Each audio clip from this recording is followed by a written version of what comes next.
What is up, everybody, and welcome to the Keeping It 1000 podcast with myself, Adam Matas, my co-host, George Karl. We're presented by DraftKings Sportsbook, America's top-rated sportsbook app. Download it right now. Use promo code DNVR when you do. We got a great show today, guys. We're going to talk about the Hall of Fame. We're going to preview this first-round matchup between the Nuggets and Blazers and talk about a couple other things that are going on with the Denver Nuggets. And to join me to do all of that is George Karl. Coach, how you doing today? A rainy day in Seattle. It feels like I'm in Seattle. Always in a Seattle state of mind. Brought the Sonics hat. Almost got him to wear the Nuggets hat tonight, but we're getting close. By the way, happy belated birthday. Thank you. 70. I'm 70 years old. Yes, sir. 70 years young. What'd you do for your birthday? My family, my son came into town with his family, so that was one night. Played golf 2 days in a row at Colorado Golf Club and the Ridge, with a bunch of good players and competitive with spirit. And then I went out with my guys on the podcast, and they took me to a sushi dinner. I don't do sushi very much. Really? I like sushi now. That someone knows how to put it in front of me, I'll eat it. So anybody that wants to take me to sushi, give me a call. Sounds like you heard it here. Give him the invite. We got, this was an interesting week. Some tanking, some maneuvering, some teams fighting for their lives while other teams are fighting to lose as best they can. First of all, there's been a lot of talk about the play-in and the competitiveness, but I don't know how much you watched of that last day. I loved the play-in. I love the competitive nature it created, but that last day was kind of crazy, kind of ridiculous. What were your thoughts watching how the final day unfolded with so many teams trying to pick their matchup? I felt like I was in Europe.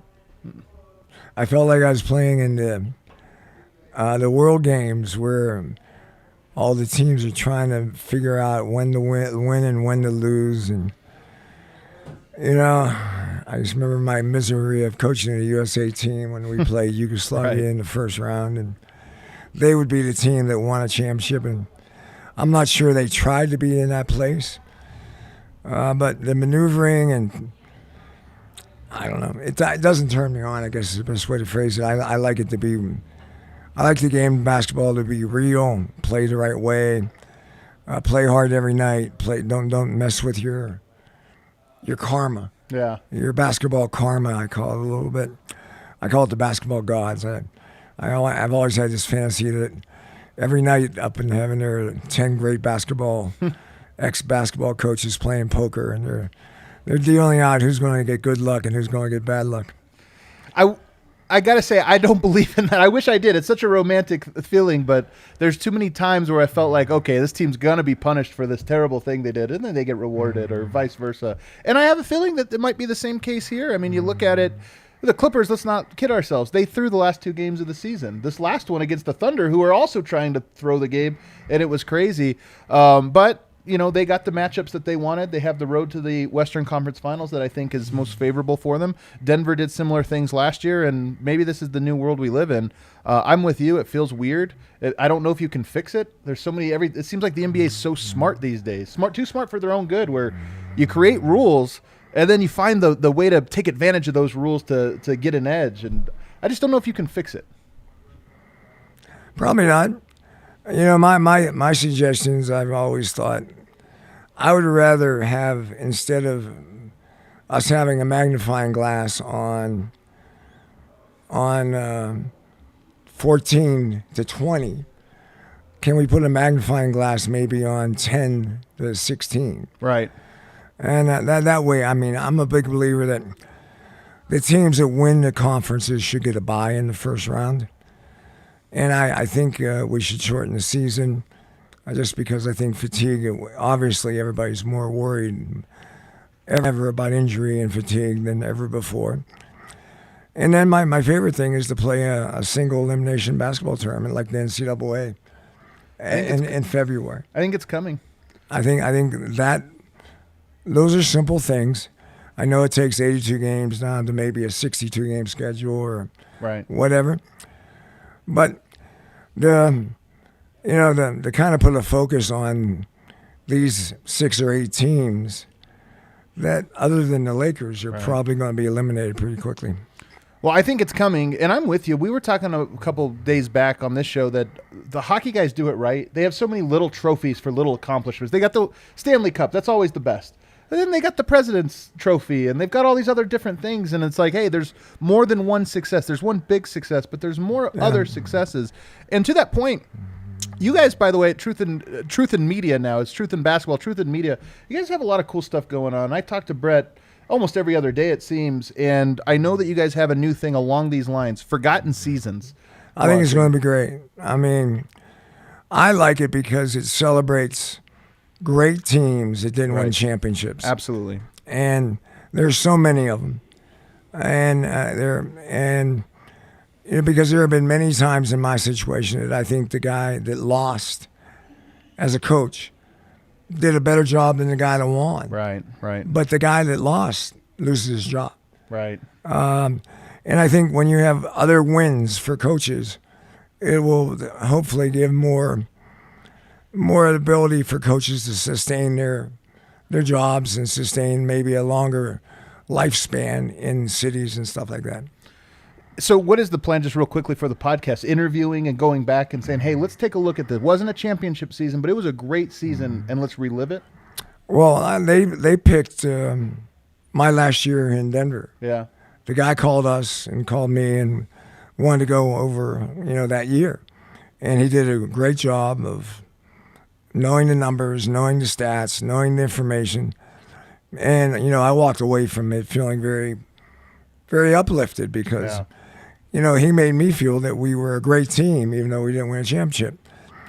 And there's teams like that. Like I know Dale Harris has a lot of teams that would be really interesting when he coached. He took a bad Houston Rocket team to the NBA Finals one year. He and I had a battle. He beat us when we played in Tacoma and Seattle, and the first round matchup between us and the Lakers and Nick Van Exel and Gary Payton. It was a great playoff series. And you could do it for all sports. Yeah. You could do this in football. You could do this in baseball. And I think you can do it all. And you can also probably take it into college. Where a college basketball team, had just an unbelievable year, but didn't win the NCAA championship. Can be celebrated, and I think that's a good thing. And the guy does it, a real young guy out of New York. I think he's going to do a great job, and we're glad to be partnering with him. Well, talking about history and legacy and these things, the Hall of Fame, of course, was this weekend. I don't usually watch the Hall of Fame. I mean, I watch the highlights. I'll catch the speeches or this or that, but I watched this one in part because some of my favorite players, Kobe Bryant, Tim Duncan, Kevin Garnett, I think this was, as far as players go, that's an incredible class of players. No question. What did you catch any of it? Did you see any of the things that came out of it? And what do you make of this Hall of Fame class? It's a great Hall of Fame class. I mean, from a standpoint of players, you can't get 3 better basketball players. I mean, most people think Duncan's the greatest power forward of all time. Kevin Garnett is maybe one of the greatest defensive players of all time. Right. And, and Kobe is going to be one of the all-time great players of all time. So how can you add to that? And the Hall of Fame is, I think it's the pinnacle of a career that's ended or a career that, is retired. And then, the greatest feeling would be able to go there and have 10 minutes to speak in front of your peers. Say your thank yous and accolades, and I thought it was well done. And I think the Hall of Fame is doing I think every year they get a little more focused on doing the right things. Right.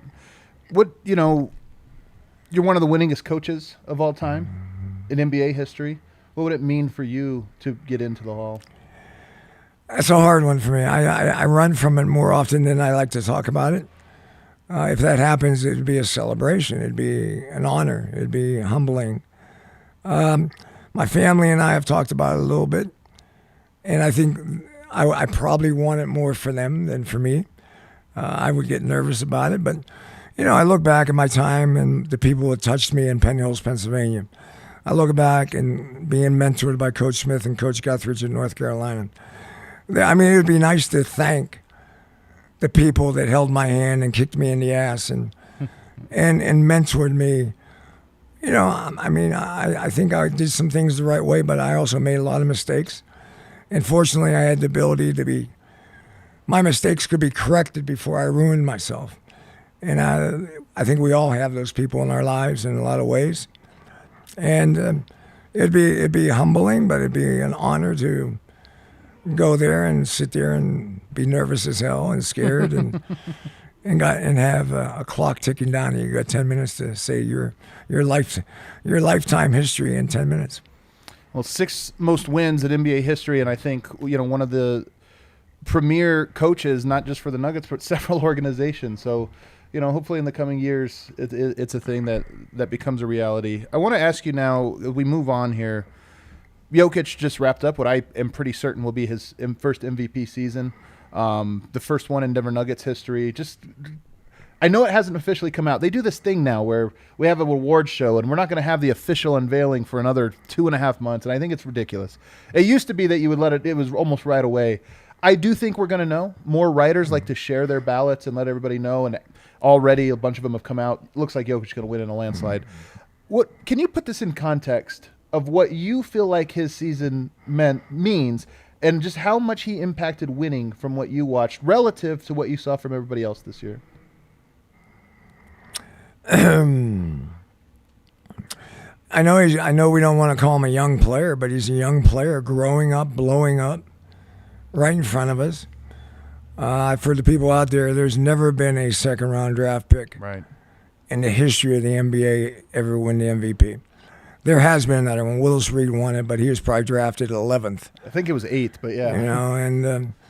And so, here's a guy that was drafted in the 40s that has moved to the top of the mountain. And I hope next year there's more competition, but to be honest with you, there's a big gap between him and Chris Paul or him and LeBron or him and where Steph Curry all of a sudden has been thrown into the mesh.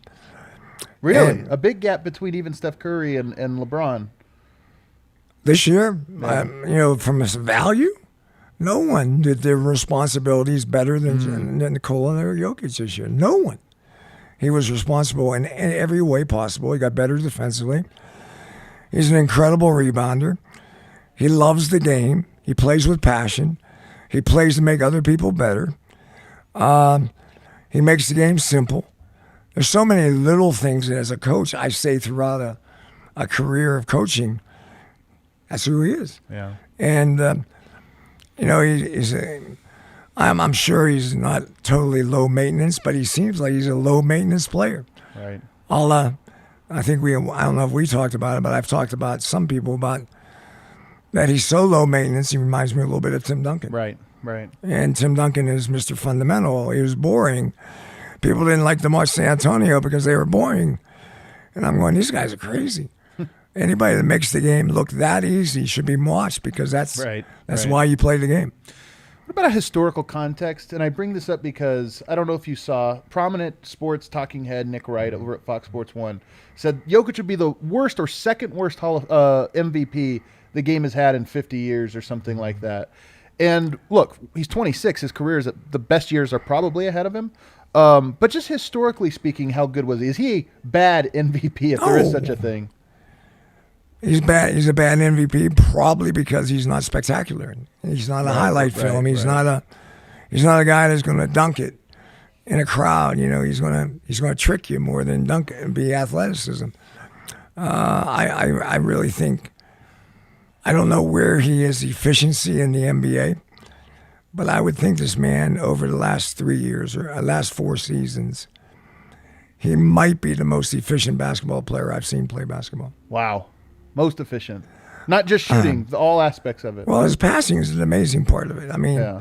no big man has ever passed the ball as well as this guy passes the ball. Right. I mean, they bring in Walton, they bring in Right, Divac, and they bring in Chris Webber, and Sabonis. no. This is a different cat. This is a different cat.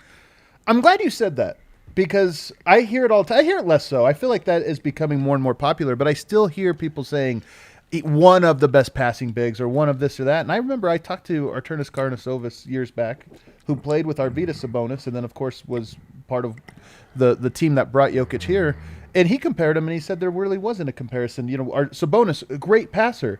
A lot of stationary passing, a lot of elbow passing. So what Jokic does isn't just passing; it's running the team on the move from stationary, not just making nice passes, but creating nice passes. And so I don't know that he'd ever go on record with that or this or that, but I know that when you talk to people who have played with some of these different greats, and they'll say, "No, we got to appreciate him as his own tier." The way we appreciate Steph Curry as not one of the great shooters, but as a uniquely great shot maker, 3-point shot maker. I just really think people haven't studied Jokic. When Nick Wright says that, he doesn't see him play enough games. Right. Nick Wright, I actually liked Nick Wright until that comment. He went down a big step on my category of liking somebody. To make that statement to diminish somebody like that when it's not even a contest. I mean, if you know anything about basketball, it's not a contest. What do you make of when you hear comments like that? Because I agree with you. Nick Wright he puts in a lot of time for basketball. He likes it. Sometimes I hear comments like this, and I almost question them. Like, are you think about how much conversation that generated, and all of a sudden he's doing the circuit. He's making every show appearance. I mean, I almost question it sometimes. Like, hey, I know you have more thought than this. How are you? Because it wasn't just I don't think Jokic is this. It was diminishing him, saying, "Oh, you'll regret this in a year."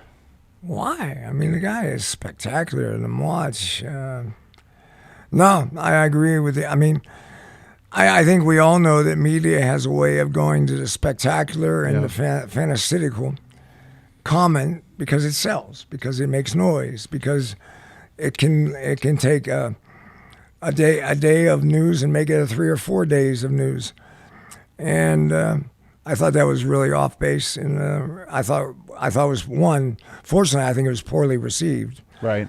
And two, I kind of liked the basketball reaction was you're crazy. Yeah. Reminder, everybody, you can send in your questions. At the end of the show, we're going to look at the best ones. Super producer Karl is earmarking all the best questions. So if you have a question for Coach, go ahead and send those in now. We'll probably get to a lot of the things you guys want to talk about, but you guys always have great, unique questions. Staying on Jokic for a second now, what do you expect of him against the Blazers? And I'm not even talking about the matchup. We'll talk about the matchup and maybe specifics. He needs to attack from here. He needs to do this or that. But just stepping back 10,000-foot view, he's an MVP. He's had some great playoff series. What do you expect from quality of play and just the level he has to reach in the series and will reach in the series, in your opinion? Well, I think we got to see a sustaining of what he did last year of being the man, not taking days off, not taking games off. And don't get me wrong, that doesn't mean you can't have a bad game. He can have a bad game. That's why it's a 7-game series. And I think the whole thing when I was preparing in this mindset is, does Jokic, you got to win 3 games for him? Or is he got to be the man in 3 games? Or do we have to have him 4 games? 4 games hard. If you got to be the man and play great to lift your team to 4 wins, he's going to need some help, in my opinion. And I think Portland's in the same bag.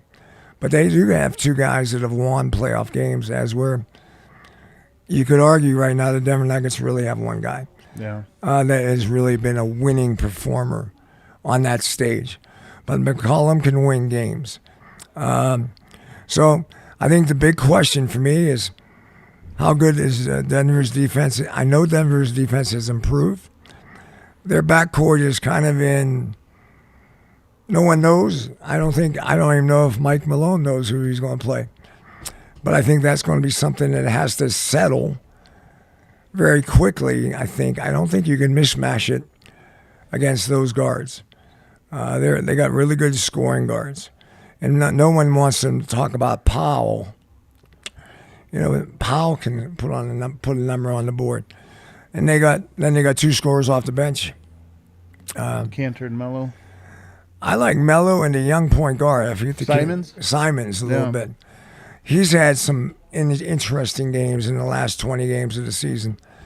Could he come in and be a wild card in a bench playing role, or can Melo come in and be a wild card? I'm a believer that the bench in this coming series is going to have some value to it. It's going to make it easier to be successful if someone on the bench kind of has a prominent role that right now we're not sure is going to have that role. I characterize the Blazers bench as, you just said, wild card. They have a lot of wild card scores. I mean, Melo can get hot. He'll score 14 and a quarter, 15 and a quarter. Simon's the same way. He can get hot. Cantor down the post can be a load. Denver, I would categorize their bench more as a defensive unit. They can really lock down defensively, but scoring sometimes can come hard from them. Maybe Monte changes that. You're laughing because it sounds like you'd maybe disagree with this. But Denver's bench, their second unit for the last month and a half, has been a defensive, but they haven't been able to score. Well, who's on the bench? I mean, is Barton going to be on the bench? I don't know if Barton's ready. Is Dozier coming back? Right. I think they've had, one of the things that has saved this season is Mike Malone's done a great job of managing the depth of the team and having the courage to play guys that I don't think a lot of coaches would have had the courage to play. Like who, for example? I'm curious there. Well, I think Fosu. When you saw Fosu early in the season, did you expect him to be a 35-minute player for him? He looked rough. There was a point where he really bottomed out. And I mean, Dozier, I thought he played really well, but he's been a little inconsistent in his last return, and now he's hurt again. So, I can see why you're arguing the defense, but I think Rivers, if Barton comes back, I would put Rivers in the starting lineup and keep Barton as a player. My mindset is Martin is a hell of a scorer off the bench. Yeah, and I think in this scenario that would be I think it'd be a nice counter to Melo and some of the power scorers that come off the Portland bench. How do you handle Will Barton? Because he's been out so long. We've seen him come back from injury in a playoffs. 2 years ago, they brought him back right before the playoffs, and he really struggled. How do you handle him not knowing what he gives you, how healthy he can be? And not just him. You've also got Monte Morris, who's probably he's maybe more established now. You feel comfortable. But maybe even a PJ Dozier. Again, you don't know what he can give you. He's been out so long. How do you handle that? That's a hard thing. It depends. You have to remember this team. Murray's been out for 18 games. I don't know how long. I think it is 18. Yeah, 14. And they've had the best record in the NBA with Murray out. That's really, really powerful to me. So, do you want to continue playing a lot of musical chairs with who plays, when they play, where they play, who they play with, all that stuff? I don't think most of the time going into the playoff that made me very comfortable. I would like more continuity, more consistency, more players knowing when and where they're going to play. But that might not be the luxury they have. They might just have to, paint the picture as the game goes on, as I call it. Good teams. It's kind of like I always looked at painting the picture a little bit as a coach. Good teams have a lot of the border and the corners already filled in, so they only have to fill in the big part of, how to win the game. But both Portland and Denver, they're kind of new teams searching for their identity. I think it's going to be a good series. I think Denver, because of Jokic, I trust Jokic. And if Denver's defense can be just decent to good, just a little bit above good, I think, and controlling their guards and knocking down the three ball. The three ball scares me. I'm on record.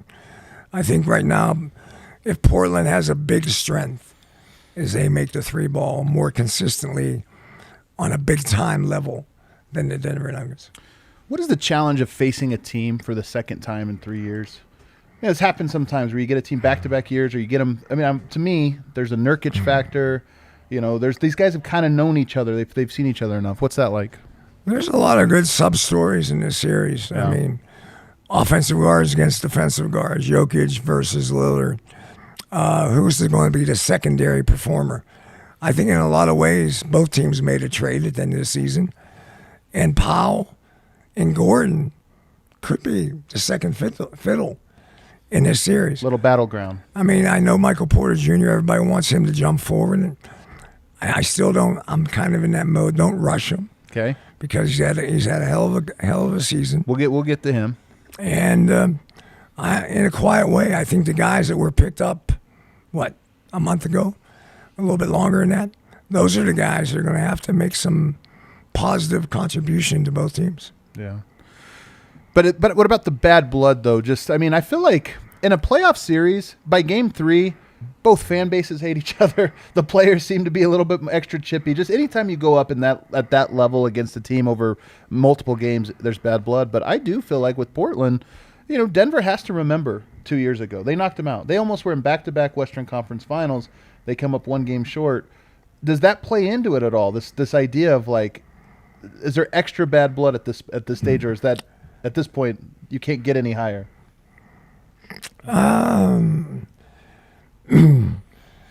It's hard for me to talk about a bad blood physical series in 2020 when in 1990s there was a lot of bad blood. In the early 2000s there was a lot of ugly bad blood. I'm not sure our game is refereed or organized or structured to create that angry playoff mode. It could happen. But I don't know who. Millsap kind of was the stimulation of intimidation last year. Right. Will that happen in this series? Or will it happen in the next series? But there's a process of learning how to play playoff basketball, that this is going to be very good. But in many ways, this is a new team. New importance. Right, yeah, on both sides. I mean, you don't have Gary Harris. You don't have Barton. You don't have Murray. You're talking about 60, 70% of their offense. Right. Is now going to have to be filled in by Gordon or Porter Jr. or Fosu or Austin Rivers. I think Austin Rivers, to me, is an important part of the scenario right now. In what way? Offensively, defensively, both? I mean, but primarily, where is he an X factor? I just think you got to have one good defensive guard on the court all the time. And Rivers can start you there. Whoever factors in the secondary guy. Some people, of course, has mentioned Gordon covering Damon a little bit. I'd kind of like that a little bit. But I think it's going to be a team thing of how to cover the pick and rolls. Can they figure out when Jokic is in the pick and roll to do it? Can JaVale McGee give them a paint presence to protecting the basket a little bit? There's going to be some interesting stuff that's going to open up in the first couple games. Let's take a quick break here, guys. On the other side, we're going to get to questions. We're going to continue to break down the series, talk about Michael Porter, talk about the matchups, even Facu. How do you defend Damian Lillard? Which guard do you put? We're going to get to all that. But first, only one commercial, always on the Keeping It 1000 podcast. And that's because the presenting sponsor, DraftKings Sportsbook, America's top-rated sportsbook app, and it's playoff times in the NBA, big stakes, bigger promotions. It's time to hammer the over and score some cash. DraftKings Sportsbook is giving you a chance to lower the over-under on a featured playoff game. It's no fun to bet on unders, by the way. This is why DraftKings is doing this. If you bet, they're going to set the line they think is fair and allow you to go under on it. So all players who place a bet on the featured basketball game will have a hand in lowering the over-under on the game. That's right. For every 1,500 players who bet the over on the select game, the over-under will drop by 1 point. DraftKings is safe, secure, and reliable, so you can deposit and withdraw your funds at your convenience. So download the top-rated sportsbook app right now. Use promo code DNVR when you sign up to hammer the over. Remember, for every 1,500 people who place that bet on the featured game, the line will decrease by 1 point. They did this, by the way. Am I wrong, Kale? They did this for the first Broncos game of the year, and the line, I think, was 0. I can't remember if it was Broncos or another one. I think Oh, it was the Chiefs. It was the Chiefs game. That's right. The over-under was 0 points. So this is going to get low. You're going to want to sign up and get that promotion because it'll end up being like if a team scores 1 point, you will hit your bet and win some money. Must be 21 or older. Colorado only. Restrictions apply. Max $25 wager, 1 per customer. Offer ends 5/23/21. See DraftKings.com/sportsbook for details. And of course, if you have a gambling problem, call 1-800-522-4700. Back here on the Keeping It 1000 podcast, we are previewing Blazers Nuggets 2, the rematch.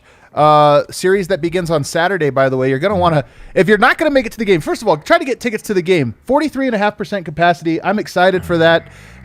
If you could make it to the game, do that. Your backup option, though, the DNVR bar.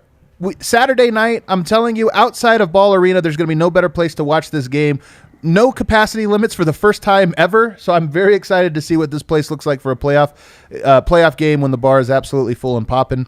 How do you think that 43.5%? So all season long, the Nuggets have been at 0% or 20-ish%. Now you're going to double it, 43, almost half. How do you think that will make any impact on the playoffs or how players perform? I hope so. Because I really believe that the first 2 games are the hardest games to win, and if Denver can get up 2-0, I think they'll win the series with some confidence. But Portland's going to come in here with the idea of stealing 1 and then and trying not giving that back by going to Portland. I haven't heard what the capacity in Portland is going to be, but I hope it's not going to be the same because I'm kind of impressed that Denver got it up to 43%. And Denver has a good home crowd. The altitude is a part of the home crowd. Anything that can help their young players who have not been on this stage before, Michael Porter, Fasu, Aaron Gordon has been in 1 playoff series, I think, and help them get up. My gut says game 1 they'll come out ready. They'll be pumped.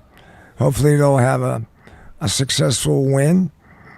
And game 2 seems always to be the tough one to win on. But in the same sense, winning the first one, Denver's got to be ready because Portland, they're well prepared. Terry Stotts does a great job of offense and defensive knowledge, and he'll study the numbers, and he'll have a good game plan. Yeah. Speaking of sort of the intensity of it, one of the thoughts I had, I'm just now beginning my preparation for the series and trying to get into it, but one of the things I think can be a key, you mentioned Rivers as a defender. I think Facu's a defender. I think he can be a very good one. And I wonder if his primary role in this series will be to try to wear Damian Lillard down. Full court pressure. I mean, of course, I think Denver can run him off screens and try to really make him work on that end, hit him with screens he has to fight through and this or that. But I think also Facu really annoys people, and he really makes you work a little bit extra hard. And I wonder if that would be a strategy you would try to employ, is just always get into him and make this game 40. He plays 42 minutes? 42 minutes of hell. I think that's going to be an awful high number for him to play. I'm a big believer that you got to cover great players with a committee of defenders. Yeah. So I think Facu can be a part of that. Right. I think, Austin Rivers can be a part of that. If you want to throw Aaron Gordon back there to do that he might be your fourth quarter guy. But I think all those things kind of come out in the first couple games of the series because coaches are trying to guess what they want to do, and good coaches most of the time might be 70% right. Right. But there are going to be some mistakes that are going to have to be made adjustments to in game 1 and game 2. You didn't mention Shaq Harrison there. He's been a part of Denver's backcourt. I mean, he's pretty raw offensively, but what do you see out of him? Is he a guy you rely on in a playoff? Well, I know Malone has a lot of confidence in playing a defensive lineup in situations. I don't know if he'll go that deep. I don't know. Again, I think Barton and Dozier and who they have available. Coaches most of the time get somewhat conservative in their rotations, but maybe Malone will go deeper. I would think that's a wild card. But maybe he will. Let's talk about Carmelo Anthony. I don't know. Are you aware of the stat that he has not won in Denver since he left? I think I've heard that, but I was not totally and completely aware of that. It'd be a nice story for him if he would win. You talked about the coaches up in heaven and the basketball gods. I feel like that's a good one. They played that. Yeah. I think that's hopefully, knock on wood. Hopefully that would continue. Yeah, the karma of him stealing the game from the team that had a little whatever separation we had. Yeah. And Melo is matured. I think his 2 years in Portland have been very good for him. I'm happy for him.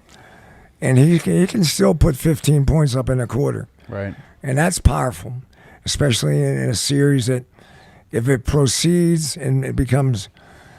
And what's funny is I actually think this series could become more of a defensive series than people think, even though you got two of the most offensive efficient teams in the NBA. The game they played before the last game, I thought was 105, 104 or something like that. And it was kind of a sloppy game. It was an ugly one. Kind of an ugly basketball game. And I have a feeling it might not be a fast-paced game to the point of good efficiency. The three ball is going to play a big role. Jokic is going to be a big part of what Denver does.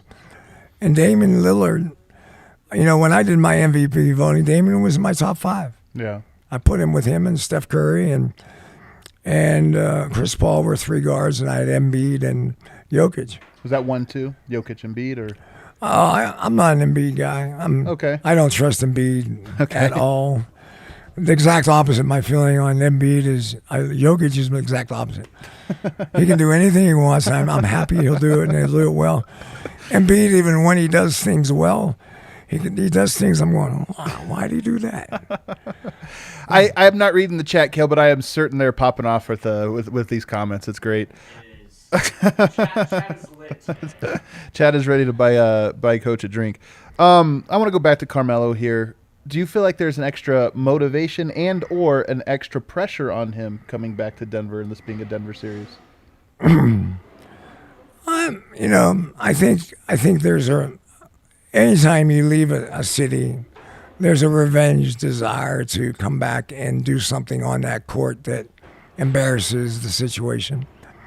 He hasn't had that opportunity. Now he does. But I think Melo, I'm sure, is over what happened in 2011. That's 10 years away. He's moved on, I think, mentally from that. But basketball has a way of stimulating past experiences. Yeah. And that might happen in this series. I always tell people, like, Carmelo, those years were, what really hooked me into the Nuggets and everything else. And, I don't hold a lot of ill will. I wish he would have hung around in Denver longer. But at the same time, if you ask me, you got a chance to keep him out, or he has a chance to get his first win on the court. To me, this raises the stakes tenfold. So it adds a lot of fuel to an already hot burning fire. How do you think the crowd should react and will react to Carmelo? Will there be a little extra booze for him this series? I hope they do it out of respect early, but as this game goes on, be free to be angry and be free to be loud and be booing free. Is respectful. Booing is fair. It's sports. Just remember, fanatical or fanatic is where a fan came from. Right. And I think Denver could use some fanatic fans. Yeah. And you never know how. I'm with you. I think so too. The refereeing always comes into the game, and I think the angrier the crowd, the more intensity the referees fuel the game. I think Portland is going to have about 10% capacity. They might up that, but I don't think they'll get to 43%. I just wonder if that, Utah's already got almost a full arena, and I really do think that's going to be a real advantage as these playoffs go on, which fan bases get to be there. Yeah, I've never been in a half field intense building. Usually when a building's half full, it's like, oh, I got a bad night tonight. But there is an energy to a playoff game. And if they could get it at a high level where the players could feel it, I really believe it's a positive energy. I really, I think you and I have talked about home court advantage. Yeah. Over my years, the home court advantage was worth fighting for. Right. Now, in the last 2 years, there has not really been a home court advantage, or at least the home court advantage has a different definition. Right.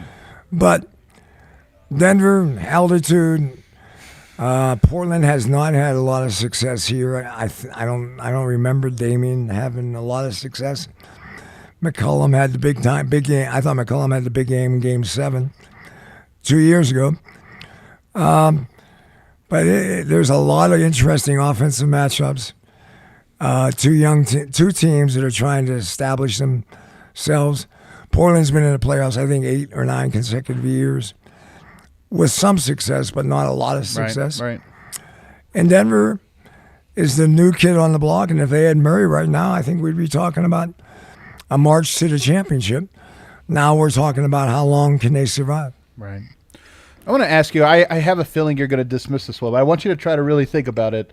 Game ops, meaning all the theatrics that teams do for a playoffs, to get the crowd going, to get the atmosphere to feel more intense.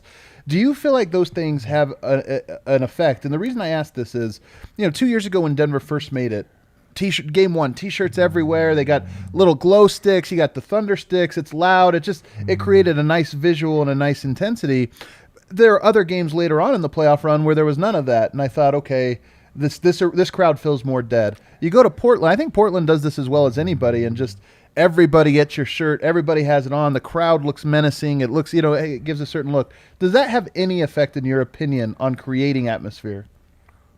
Again, it goes back to the way I feel in the playoff game is I remember earlier in my career in Cleveland, we played the Boston Celtics in the first round. And I went to the gym about 3 hours early just to sit in Boston Garden and watch the game ops evolve and the smelling of the hot dogs and the popcorn. And there's an energy to playoff basketball that, yes, it can be a factor. And anything that can help that energy be sustained, you need it probably more in Game 5, 6, and 7. Oh, yeah. Than in 1, 2, and 3. But I'm not sure Game Ops is into that. The Game Ops is, make an impression. I've always felt I just remember the year we lost to Golden State in my last year here in Denver. The Game Op thing that was unbelievable was they had like a 12-year-old girl sing the national anthem in Game 3 and Game 6. And she gave me goosebumps. Yeah. She gave me goosebumps. And, I mean, she got the crowd into the game from the very beginning, very first play, and it would stay crazy the whole time. We always laugh. The Nuggets have their go-to anthem guys. I think Harold, I can't remember his name, Harold Rames. I'm going to mess it up. The saxophone guy. To me, that's the premier. We need this win. It's a big game. You get that guy. They've got the a cappella guys. They've got their go-to sort of people they go to. I want to go back to the strategy real quick. How are the Blazers going to try to beat the Nuggets? Where's their advantage that they're going to try to exploit? Shooting. 3 ball.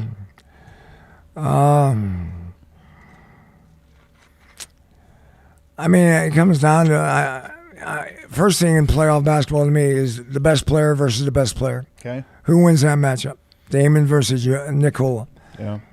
I'm pretty good. I feel pretty good that Nikola's going to win that. But Damon is capable of being goofy, crazy, good. I think we all seen him. And I just think, I think my extra preparation would be on how do they get the 3 ball and how do we take the 3 ball and control the 3 ball. Making them drive the ball to the basket a little bit more. Your help decisions off of shooters, when to help, when not to help. And then from a standpoint of being the best defensive team. I mean, statistically, Portland's an awful defensive basketball team. But people should realize they played better. So when Nurkic has come back, they've been a better defensive team in the last 25 games. And I think there's going to be at least one game and maybe 2 games that are probably going to be won defensively as much as offensively. But my preparation would now be on the 3 ball, the knowledge of the 3 ball, how we control the 3 ball. Some of that comes down to transition defense. And the other thing is, can you get some aggressive defensive nature into the game? Do you want to – Coach Malone is one of the few coaches in the league that go after guards every once in a while. Yeah. And so in the pick and roll, are you going to go after? You're not going to give Damon anything. You're going to get, you got to be a passer. Be playing up, yeah. And can you do that with JaVale more when Jokic is in the game? Do you use maybe JaVale in that 15, 20-minute role to change up the look? I think there's a lot of things that could be thrown out there early in this series that has to be evaluated if they work and they didn't work, and hopefully do some things that get you a couple wins early in the series. So I thought it was interesting earlier on. You almost sound like you were pumping the brakes on Michael Porter a little bit and expectations for him. And I think it's funny because over the last couple of weeks, you've really been talking about how he surprised you. He's impressed you. He's gone maybe even above what you expected of him this early stage. There was a funny back and forth, I thought, with Michael Porter Sr. and you the other day that kind of gave a chuckle. But and it made me think he was referencing something you said on the show. So I was wondering maybe he tuned in. But, you've been impressed with him, and yet you're saying, hey, it's his. I don't know if the expectations maybe should be dampened a little bit for him. What are your expectations for him in this series? Help Jokic. Wow. Okay. Help Jokic win a game. The expectations should not be more than he can have maybe 2 or 3 really good games, but also realize he's probably going to have 1 or 2. That wasn't very good games. Okay. Maybe I'm wrong, but I was with some coaches a couple of days ago, and we said, I don't know how to cover Jokic. I don't know how to take Jokic out of a game. I know how to take Porter out of a game. How is that? Don't help off of him. Pick him up early. Be physical with him. Make him use his left hand more than his right. There are things there could be 3 or 4 things that are really. If you take help away from a good defender and say, don't help, Porter's going to have to do some things he probably hasn't done a lot of yet in his career to be a prolific scorer in a playoff situation. Is it going to be, it sounds like you think it's going to be meaningfully different from what he's seeing in the regular season. I don't think he's going to get many clean looks, I guess is what I'm saying. And don't get me wrong, he has gotten much better at making tough shots. Yeah. But we don't necessarily want tough shots are important in the fourth quarter, not in the first 3 quarters. Tough shots are important in the last 5 minutes of the game, not in the first 45 minutes of the game. And his flow is going to be disrupted by some defensive things that are going to be thrown at him. Can the Nuggets win the series if he has a below average series? Him personally.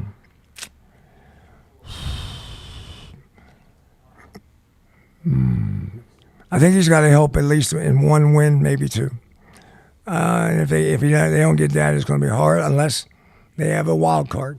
Can Aaron Gordon get him 1? Can Austin Rivers come in with a 5 3-point field goal a game? Something crazy. Yeah. Monte, I think, played really well in the playoffs last year. Was a little bit of a foundation to him. We don't know where he is at with his injury, but I think it's going to be a team effort. Jokic is going to be a rock. He's going to be great. I think Portland's going to play Jokic straight up. I think you're going to see Nurkic and Kanter have to play him straight up there. I don't think you're going to see many double teams. And there's going to be some coaching strategy to this playoff series. Yeah.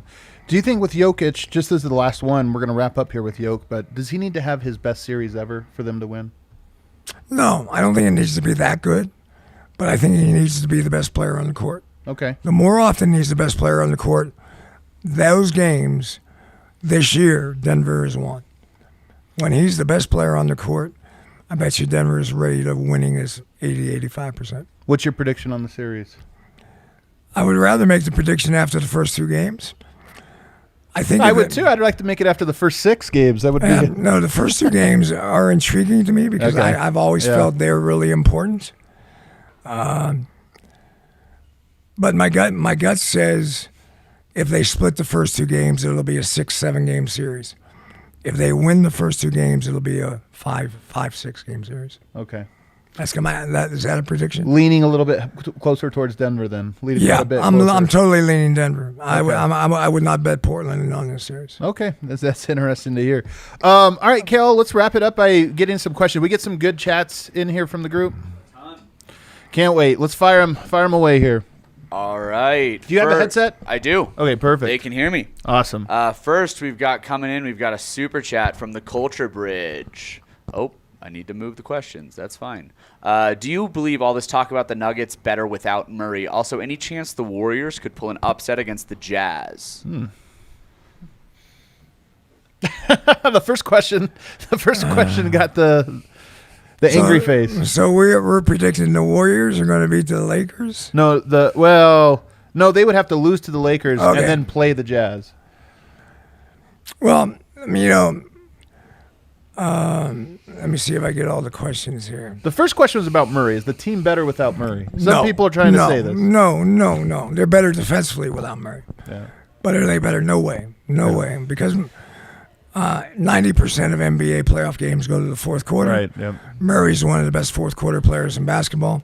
They have a couple good ones. Jokic and Murray are better than McCollum and Lillard. But we don't have Murray. So someone else is going to have to play Robin a little bit in the fourth quarters. And don't get me wrong, I think that's a possibility. I mean, I like how Jokic and Porter Jr. were getting a little connection going on in the last 10 games. But in the same sense, I think you got to be careful of over-exaggerating Murray's importance. You can't lose an all-star basketball player and say we're better. No. We're better defensively. We might be better in shot selection, but in the end, you're not better. Yeah. The second part of that, you kind of laughed at the idea you think the Lakers are going to crush the Warriors in that play-in game. It's a one-game play-in. Anything can happen.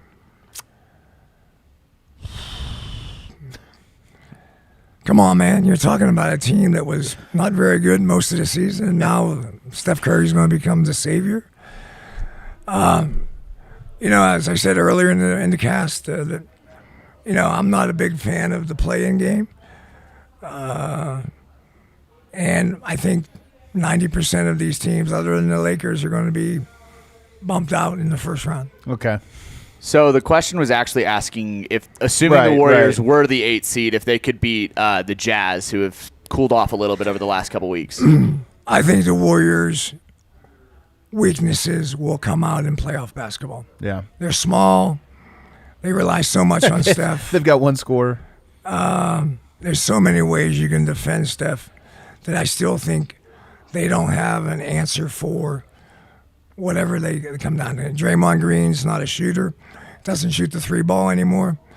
You can do a lot of roaming out there defensively on a lot of the guys that are playing on the court. What else we got? This one coming in from one of our Serbian listeners. Do you remember the USA-Yugoslavia match from the World Cup 2002 in Indianapolis? Hell yeah. He's trolling. That was a troll. I don't know if you caught it. Dude, I was 5. Okay.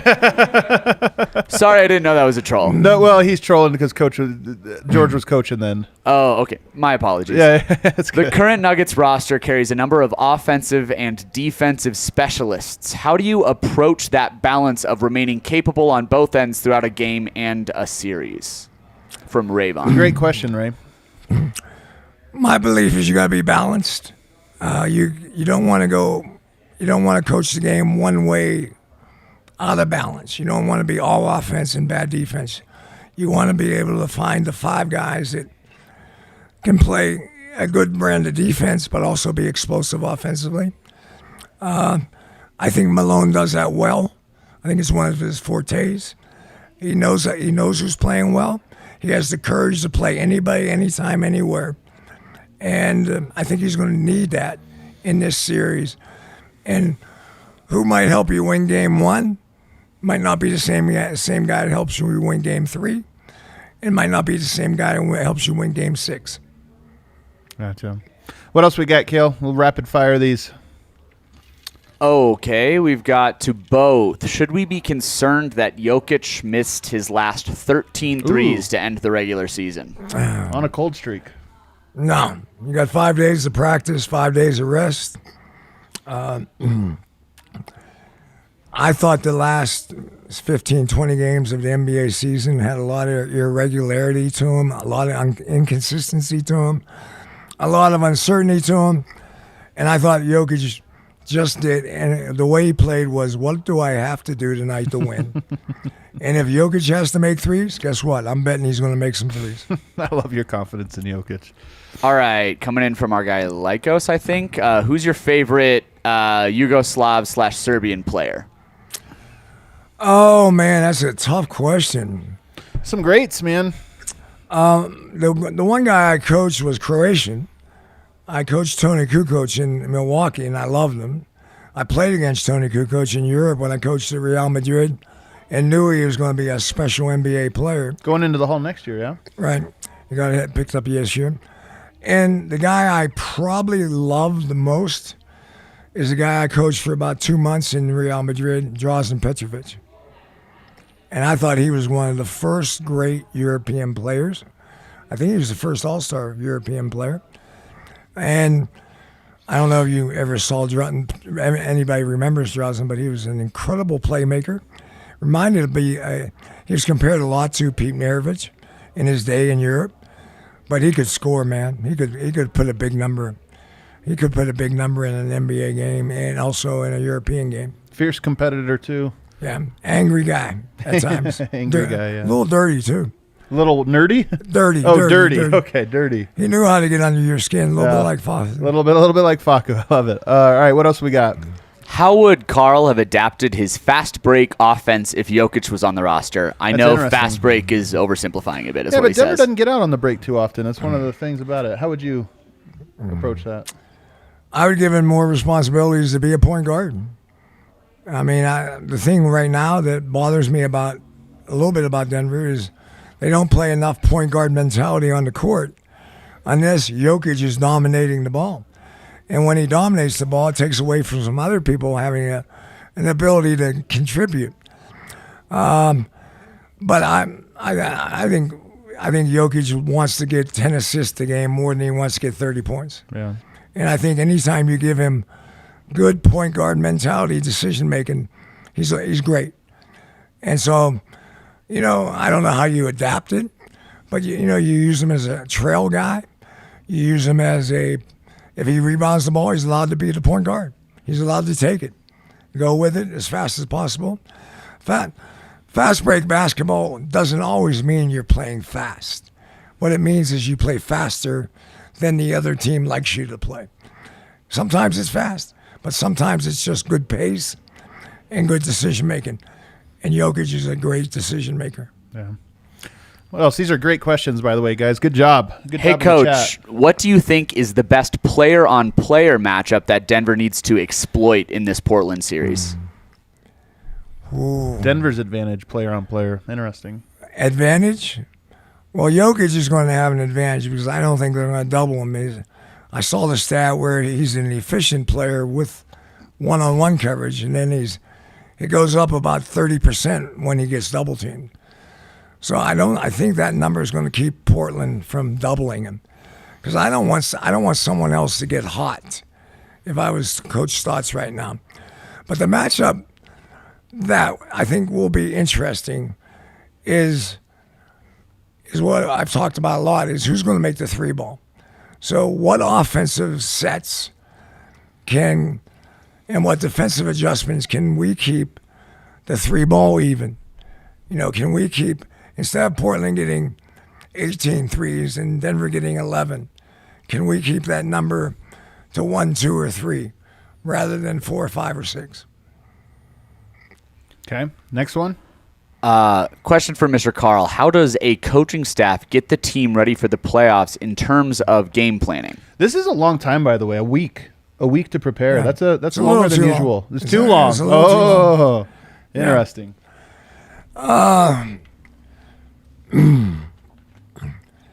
Again, I don't think you want to get. It can be a long journey. 7 games can be a long journey. So I sustain your motivational or inspirational speeches. You save them for game 4, 5, or 6, or maybe 7. You don't waste them early in the series. You just let the energy of the playoffs lift everybody up, and then try to magnify what you do well, try to hide what you do poorly, and then be ready to make some adjustments. This is great. We got time for a couple more. We're All almost up right, at an one hour. super chat coming in. Hey, Okay. Coach, what inspires the nickname of Fasu and Dozier? I like that you have it instead of Faku. You always say Fasu. The Cracks chat me up, though. the chat also loves it, by the way. I apologize, but I've been laughed endearing. at. I've been laughed at for many years with how I've just destroyed some names. My pronunciation is not very good. What are some for the funny ones? Oh, I can't go there. There's some. There's some crazy stories. I made my whole locker room laugh a couple times with the way I pronounce the name. So I apologize, but I don't think it's going to get any better. Yeah, it's funny. We all say Nikola's name wrong. It's Nikola, and it's not even Jokic. It's Jokic.